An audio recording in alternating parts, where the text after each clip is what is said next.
खास, विशेष, मनमोहक, सबको अच्छा इंसान बनाने वाला और सबके प्रति अच्छी भावना रखने वाला, सद्भावना रखने वाला कार्यक्रम में आप सभी का हार्दिक स्वागत है, अभिनंदन है, सत्कार है। लोगों में परिवर्तन आ रहा है, लोग अवगुण छोड़ करके गुणों की ओर आ रहे हैं, अनैतिकता छोड़ करके नैतिक बनते जा रहे हैं, क्योंकि पुनरुत्थान कार्यक्रम में प्रतिदिन ऐसे ऐसे विषय के बारे के अंदर चिंतन किया जाता है जो व्यक्ति के अंदर एक परिवर्तन लाता है।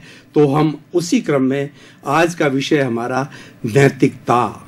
भाई और बहनों, दर्शकगण, श्रोतागण, नैतिकता का अर्थ होता है एथिक्स, मॉरल, और उसके बाद के अंदर अच्छा चिंतन, करेक्टर, ये सारे इसके पर्यायवाची है।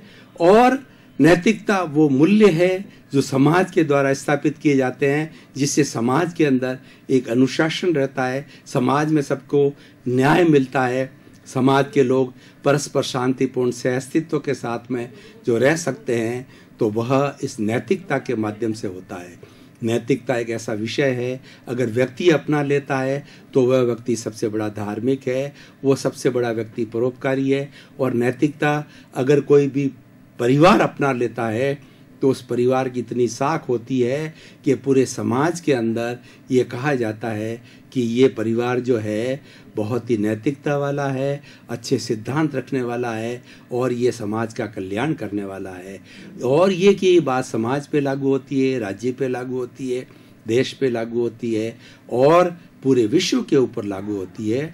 नैतिकता जो है एक ऐसा गुण है जो कि व्यक्ति अगर धारण कर लेता है तो व्यक्ति किसी का शोषण नहीं करेगा, वह व्यक्ति किसी का बुरा चिंतन नहीं करेगा, हमेशा रे की भलाई करना चाहेगा। आज का हम सिनेरियो देखें तो कितनी बड़ी अनैतिकता समाज के अंदर फैल गई है। हर व्यक्ति का शोषण करना चाहता है, उसको लूटना चाहता है। व्यापारी जो कि कपड़े का व्यापार करता है, वह जो कपड़े के अंदर जो ताना बाना होता है उसके अंदर धागा जो है कम काउंट का डाल दिया जाता है, और जब बेचा जाता है, कपड़ा खींच के बेचा जाता है तो बहुत ज़्यादा कपड़े के अंदर 2%, 5% जो है वो कपड़ा कम भी चला जाता है। कपड़े के अंदर कलप लगा दिया जाता है। कपड़े के अंदर जो है उसका अर्ज 90 सेंटीमीटर का होता है, 88 सेंटीमीटर कर दिया जाता है। इस तरीके से हर एक के चीज़ के अंदर देखिए कि जो मशीनरी के जो स्पेयर पार्ट्स बनाने वाले हैं वो क्वालिटी गिरा देते हैं। अगर 2-5% भी क्वालिटी गिरावे तो मास प्रोडक्शन उसको बहुत बड़ा फ़ायदा होता है, लेकिन वो गारंटी साल भर की ली जाती है। तो धीरे धीरे वस्तु है 9 महीने के बाद भी खराब होने लग जाती है। ये अनैतिकता की बात हर एक पे लागू होती है। प्रश्न ये है कि हम अगर अनैतिकता करते हैं तो उसका परिणाम हमको ही मिलता है। अनैतिकता के कॉजेज हम हमारे लिए डालते हैं, तो आने वाले समय के अंदर, अगले जन्म के अंदर जो है वह अनैतिकता की बात के जो इफेक्ट आएगा वो हमारे लिए आएगा। एक पीपा जी नाम के बहुत बड़े कवि हुए हैं, उन कवि ने बहुत ही सुंदर कहा है, पीपा पापन कीजिए अड़गो रहीजे आप, करनी जासी आपरी कुण बेटो कुण बाप। यानी आप अनैतिकता करेंगे, आप पाप करेंगे तो उसका परिणाम आपको ही भुगतना पड़ेगा। अगले जन्म के अंदर जब परमात्मा आपसे हिसाब मांगेगा, जो यम देवता आपसे हिसाब मांगेगा और हंटर लगाएगा, तो हंटर आपके ही पड़ेगा। उस समय में आप ये कहोगे कि अनैतिकता या पाप जो है मैंने पुत्र के लिए किया या पत्नी के लिए किया, तो कोई भी उसके अंदर शेयर नहीं करेगा, आपको ही करना पड़ेगा। इसीलिए अनैतिकता जो है एक बहुत बुरा गुण है, अवगुण है, और नैतिकता एक सब गुण है, ये गुणों की खान है। ये morality is the mother of the all virtues. Any fellow who is morally correct, he is a moral man, he will never deceive to other person, he is the most religious fellow, he is the most respected fellow, and such fellows are required in this society. Morality हमारे पे जो है एक ऐसी binding है। वो binding कैसी है? जो कि हृदय परिवर्तन के साथ बाइंडिंग है, फोर्स से बाइंडिंग नहीं है। तो उसका हम पालन करते हैं, उसके परिणाम जो है बहुत अच्छे होते हैं। जो व्यक्ति नैतिक होता है उसकी संतान भी अच्छी होती है। और देखिए, अनैतिकता से कमाया हुआ पैसा है वह भी कई दुखों को लेकर के आता है, और वो अनैतिकता से कमाया हुआ पैसा जो है वो लुटेरे लूट के ले जा सकते हैं, घर पे रेड पड़ सकती है, घर में बीमारी आ सकती है। कई विभागों के अंदर जो है वो सरकारी विभाग के अंदर लोग घूस लेते हैं, बड़ी बड़ी घूस लेते हैं, तो बड़ी बड़ी घूस की उस अनैतिकता का परिणाम उसी समय उनको मिल जाता है। उनकी संतान है वो लूली हो जाती है, लंगड़ी हो जाती है, कई बार उनको जेल हो जाती है, और कई बार उनको बहुत बड़ी इंसल्ट होती है। ये सब नैतिकता। अब नैतिकता और अनैतिकता जो गुण है वह व्यक्ति अपने प्रारंभ से, बचपन से सीखना प्रारंभ कर लेता है। इसलिए कहा जाता है कि बच्चे को जो है प्रारंभ से अच्छे संस्कार दिए जाने चाहिए, और माँ है उसके संस्कारों की प्रथम पाठशाला होती है, प्रथम गुरु माँ होती है। जैसे वो संस्कार देती है वो आगे जाकर के वही संस्कार जो है वो आके उसकी प्रकृति बनते हैं। 3 तरह की बातें होती है हमारे जो है व्यवहार जगत के अंदर। पहला वृत्ति होती है, दूसरा प्रवृत्ति होती है, तीसरा प्रकृति होती है। वृत्ति मतलब जो हम एक्टिविटी करते हैं उसको वृत्ति कहते हैं। हमने अच्छी एक्टिविटी की या बुरी एक्टिविटी की। प्रवृत्ति क्या है कि वो बार बार जब की जाती है उसको प्रवृत्ति बोला जाता है, और जब बार बार वही एक्टिविटी की जाती है तो तीसरी उसकी प्रकृति यानी उसका नेचर, उसका स्वभाव, उसका व्यक्तित्व जो है वैसा हो जाता है। इसलिए कहा जाता है कि जैसे भाव होते हैं वैसे विचार होते हैं, जैसे विचार होता है वैसा आचार होता है, जैसा आचार होता है वैसा व्यवहार होता है, जैसा व्यवहार होता है वैसा व्यक्तित्व होता है, और जैसा व्यक्तित्व होता है वैसा परिवार बनता है, वैसा समाज बनता है। तो हम सब चीज़ों की मूल के अंदर जाएं तो नैतिकता एक ऐसा गुण है कि इस गुण को उसके अंदर बिठा दिया जाए तो सारा शुद्धिकरण प्रारंभ हो जाता है। भाई और बहनों, दर्शकगण, श्रोतागण, आप एक नैतिकता की देवी को अपने जो आपका जो बिजनेस प्लेस है, आपकी जो दुकान है या जो भी कार्य करते हैं उस स्थल के ऊपर आप नैतिकता की देवी को बिठा देते हैं तो आप सबसे बड़े धार्मिक है। और वह नैतिकता की देवी है हमेशा जो है वो आपकी प्रगति कराती रहेगी, आपकी डायरेक्ट से इनडायरेक्ट रूप से हमेशा प्रगति होती रहेगी। मैं आपको एक उदाहरण के तौर बताना चाहता हूँ कि किसी व्यक्ति ने मान लीजिए नैतिकता की देवी को अपनी दुकान के अंदर बिठा दिया। मान लीजिए वह व्यक्ति जो है वो कपड़े का व्यापारी है, उसने नैतिकता की देवी को बिठा दिया तो आप देखेंगे कि उसके यहाँ किसी तरह की चीटिंग नहीं है, कोई भाव में हेरा फेरी नहीं, क्वालिटी में हेरा फेरी नहीं, जो बात कही जाती उसमें झूठ नहीं, यानी सब चीज़ प्रामाणिक होती है। नैतिकता को प्रामाणिकता कहा जाता है।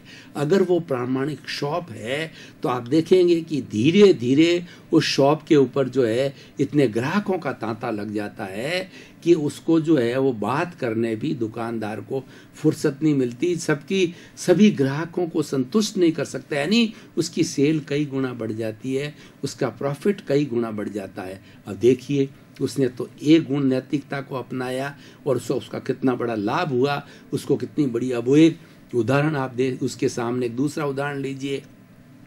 व्यक्ति अनैतिक है तो वह अपने दुकान के अंदर क्या करता है कि बहुत बड़ा सामान भर देता है, लेकिन सारा सामान अप्रमाणिक होता है।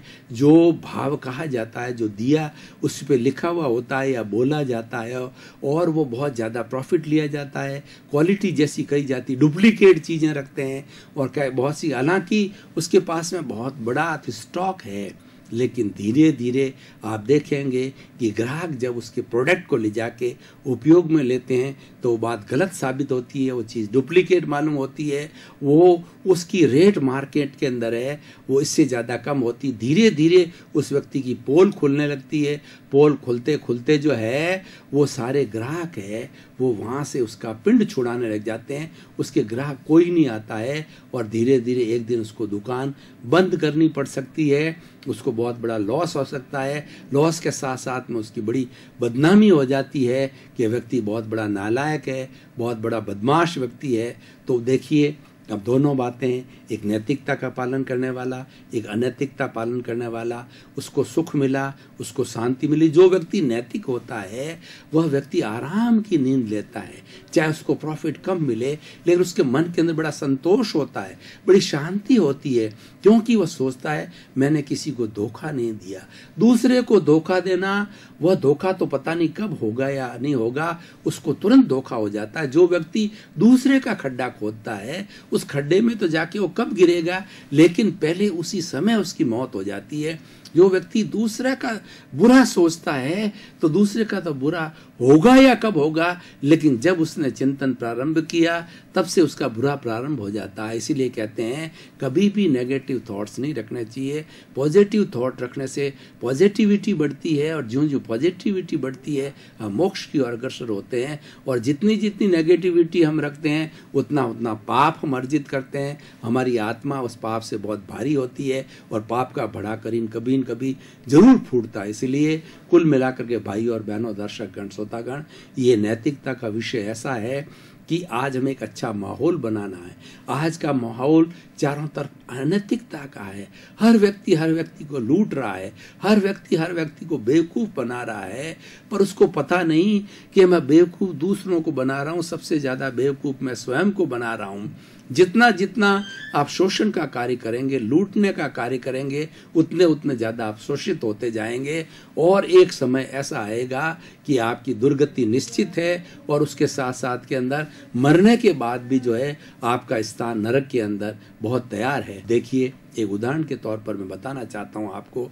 एक मनुष्य है, मनुष्य जीवन कई जन्मों के अंदर अच्छे कार्य करने के कारण, नैतिकता रखने के कारण, और कथनी करने के अंदर कोई अंतर न रखने के कारण, सादगी के सद्भावना से, अच्छे विचारों का मनुष्य जीवन मिलता है। अब मनुष्य जीवन तो हमें मिल गया, लेकिन हम कूट कपट चालू कर देते हैं कि हम तोल माप में गड़बड़ी करते हैं, लेने देने में गड़बड़ी करते हैं हम, और धोखाधड़ी करते हैं, किसी का पैसा दबा लेते हैं, किसी का खा जाते हैं। तो इस तरीके से धोखाधड़ी और ये झूठ माप तोल और ऐसी चीजें हम प्रारंभ करते हैं, तो हमारे भारतीय संस्कृति के स्क्रिप्चर्स के अंदर, धार्मिक ग्रंथों में आया हुआ है कि झूठा माप तोल करता है, कूट कपट करता है, बेईमानी करता है, डिसऑनेस्टी करता है, उसको त्रियंच गति मिलती है। यानी हम 2 पांव वाले से हम 4 पांव के अंदर अगली गति में जाकर के पशुओं के रूप के अंदर हम जन्म लेते हैं। ऐसा हमारे भारतीय शास्त्रों के अंदर बताया गया है। इसलिए बंधुओं, जो नैतिकता है ना, जीवन में प्रारंभ से रखनी चाहिए। अनैतिकता की तरह कभी भी चिंतन नहीं करना चाहिए। और कोई हम ये होता क्यों है, ये संगत से भी होता है। कुछ ऐसे लोग होते हैं जो कि हमको अनैतिक बना देते हैं। वो कहते हैं कि क्या रखा है, अच्छा कमाओ, उसी व्यक्ति की इज्जत होती है जिसके पास पैसा होता है, पावर होता है। लेकिन वो जो है वो अनैतिकता से कमाई हुई संपत्ति जो है उसके स्वयं के लिए दुख का कारण बन जाता है। आजकल क्या होता है कि दुकानों के अंदर, संस्थाओं के अंदर लिखा जाता है honesty is the best policy, और लेकिन उसी स्लोगन के नीचे सारे बुरे कार्य होते हैं। तो वो कितना गलत काम है, उसकी जगह तो अच्छा है उनको जो है ये लिखना चाहिए। उनको वो ऐसे हो गए हैं कि dishonesty is the biggest foolishness, ऐसा उनकी स्थिति बन गई है कि डिसऑनेस्टी करने लग जाते हैं। जीवन के अंदर कभी भी डिसऑनेस्टी नहीं आनी चाहिए और प्रामाणिकता आनी चाहिए। और उसके साथ साथ में व्यक्ति देखिए कि मनुष्य जो है वो एक गृहस्थ प्राणी है, उसके परिवार भी है, उसके घर भी है, उसके बाल भी है, उसके बच्चे भी हैं। तो उसके अंदर उसको वो धंधा करता है, उस धंधे के अंदर वो किस लिए करता है, मुनाफा कमाने के लिए करता है। लेकिन मुनाफा कितना, वो अपना एक चिंतन वाजिब वाजिब मुनाफा बताए कि 10% मुझे कमाता है और हर प्रोडक्ट के अंदर जो है वो 10% जोड़ के रखता है, तो ये अनैतिकता नहीं है, क्योंकि उसके दुकान का खर्चा लगता है, बिजली का बिल आता है, सेल्समैन रखे जाते हैं और उसका खुद का परिवार है। ये जो है ये नैतिकता है। जो कुछ भी हमने मापदंड फिक्स किए हैं उसके अनुसार चलना जो है वो नैतिकता है। समाज भी जो है इस तरीके से वाहेबल मापदंड जो है ना वो निर्धारित करती है। देखिए कि सारा जो हमारा समाज है ना, ये गृहस्थ समाज है, ये साधुओं का समाज नहीं है। साधु तो परमार्थ के लिए होते हैं, उनके साधु वह होता है जिसके घर नहीं होता, वो कंचन कामनी से मुक्त होता है, जिसके रसोई नहीं होती, यानी जिसको कोई भोजन ना तो पकाना होता है, और तीसरा उसके कोई भी रिलेशंस नहीं होते हैं, उसके सगे माँ बाप भी। ये कहा जाता है कि ये संसार पक्षी है, मेरे पिता है, ये संसार पक्षी भाई है, क्योंकि और वो मांग करके खाते हैं, वो लोगों को ज्ञान देते हैं, वो ईश्वर की भक्ति करते हैं, प्रभु भक्ति करते हैं, और वो जो कुछ भी मांग कर खाते हैं वो उनका जो है लेजिटिमेट जो है ना, उनकी आवश्यकता है कि उनको शरीर चलाना होता है, वो बात अलग है, उनको कुछ नहीं करना पड़ता है। लेकिन गृहस्थी को सब कुछ करना पड़ता है। तो समाज ने भी नैतिकता के ऐसे रूल्स जो किए हैं कि जिससे किसी को कोई कष्ट ना हो। मूल अनैतिकता कहाँ है कि जिससे किसी को कष्ट हो, ऐसा व्यवहार कभी नहीं करना चाहिए जिससे सामने वाले को कष्ट हो। ऐसा व्यापार मत करो जिसके अंदर लूट मचे और व्यक्ति ये सोचे कि मुझे लूट लिया गया है। हर ग्राहक ये चाहता है, हर एक ग्राहक ये जानता है और ये महसूस करता है और ये स्वीकार करता है कि दुकान चलाता लेजिटिमेट, उसका प्रॉफिट है, वो तो लेगा और लेना ही पड़ता है और लेना ही चाहिए, ये ग्राहक भी जानता है।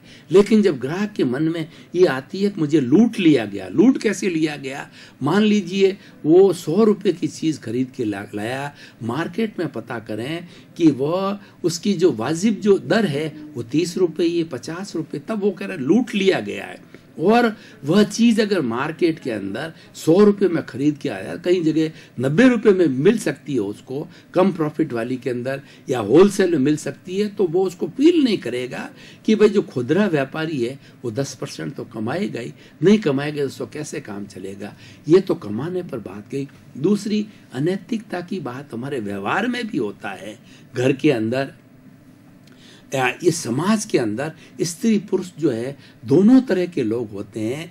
तो समस्त जो स्त्रियां हैं, एक स्त्री को छोड़ करके समस्त जगत की जो स्त्रियां हैं, उसको जो स्त्री अपने बराबर है उसको बहन, छोटी है तो बेटी, बड़ी है तो माँ के रूप में, दादी के रूप में, नानी के रूप में उसको दृष्टि से देखा जाना चाहिए, उससे कुदृष्टि नहीं रखनी चाहिए। अब देखिए भाई और बहनों, आज के परिप्रेक्ष्य में देखें कि इस तरीके की अगर नैतिकता समाज में स्थापित हो जाती है, आज समाज के अंदर चारों तरफ टीवी में आप सुनते हैं कि वहाँ रेप हो गया, वहाँ रेप हो गया, वहाँ पर हो गया, तो ये कितनी दर्दनाक भारतीय लोगों के अंदर, जो कि हम ब्रह्मचर्य में विश्वास करते हैं, हम वर्ण व्यवस्था में विश्वास करते हैं, हम जो हमारी आश्रम व्यवस्था में विश्वास करते हैं, हम लोग सद्भावना और नैतिकता में विश्वास करते हैं, और उस देश के अंदर, उस समाज के अंदर ऐसे कुकृत्य होते हैं, तो कितनी शर्मनाक बात है और कितनी घृणा की बात है। ये भी अनैतिकता है।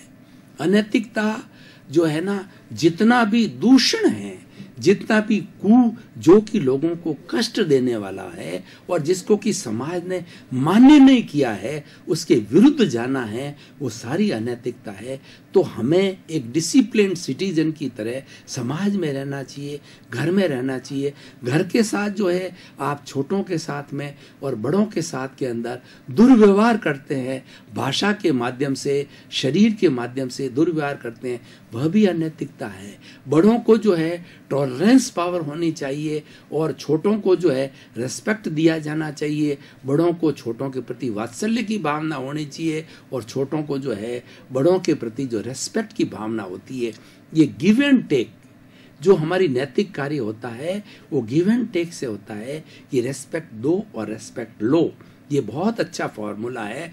Live and let others live का फॉर्मूला बहुत सुंदर है और गिव एंड टेक का फॉर्मूला बहुत सुंदर है। मैं तो उसके साथ साथ में जो नवविवाहित पति पत्नी होते हैं उनको मैंने हजारों लोगों को जो है एक फॉर्मूला, जब कोई भी आशीर्वाद लेने आते हैं तो मैं उनको नैतिकता भरे शब्दों में कहता हूँ 50-50। 50-50 का अर्थ क्या हुआ कि तुम दोनों का अधिकार एक दूसरे के ऊपर 50-50% है। तुम उनको सम्मान दो, तुम्हें सम्मान मिलेगा। उसके अधिकारों का हनन तुम मत करो, वो तुम्हारे अधिकारों का हनन नहीं करेगा। उसकी स्वतंत्रता में आप डिस्टर्बेंस ना करो, वो तुम्हारी स्वतंत्रता में डिस्टर्बेंस नहीं करेगा। उसकी जो मूल भावना है उसको तुम सुनो और आदर दो, तुम्हारी भी मूल भावना आदर। यानी अपने आप को देखिए, शादी का अर्थ क्या होता है। शादी का सबसे पहला अर्थ होता है कि वो जो है एक दूसरे के प्रति जो है वो स्नेह की भावना, एक दूसरे को अंडरस्टैंड करना, सम्मान देना, ये एक शादी की परिभाषा हो गई। और उसके बाद के अंदर एक दूसरे के साथ में अच्छा व्यवहार करना, और फिर तीसरी बार शादी की होती है। इस तरीके से जो है दो लोगों के जो विचार विनिमय का जो है आपस के अंदर होराइजन होता है वो अच्छा होना चाहिए। श्रोतागण, आपके प्रति बहुत बहुत कृतज्ञता, आपके प्रति सद्भावना। आप प्रतिदिन कार्यक्रम को बड़े आनंद के साथ, बड़ी संख्या के अंदर और बड़ी एकाग्रता के साथ आप सुन रहे हो। इससे हमारा भी ये प्रयास धन्य हुआ। हमको ये लगने लग गया कि आपको इन चीज़ों के अंदर इंटरेस्ट आ रहा है। जिस व्यक्ति को जिस चीज़ में इंटरेस्ट आता है वह उसकी तरफ नेचुरल रूप से भागता है, और क्यों नहीं भागेगा। वो जगत कल्याण की बात करता है। सर्वे भवन्तु सुखिनः सर्वे भवन्तु निरामया। इस संसार के समस्त जगत के सभी जीव को सुख मिले, आनंद मिले, प्रेम मिले, सम्मान मिले। उसी क्रम में आपके प्रति मंगल भावना, शुभकामना।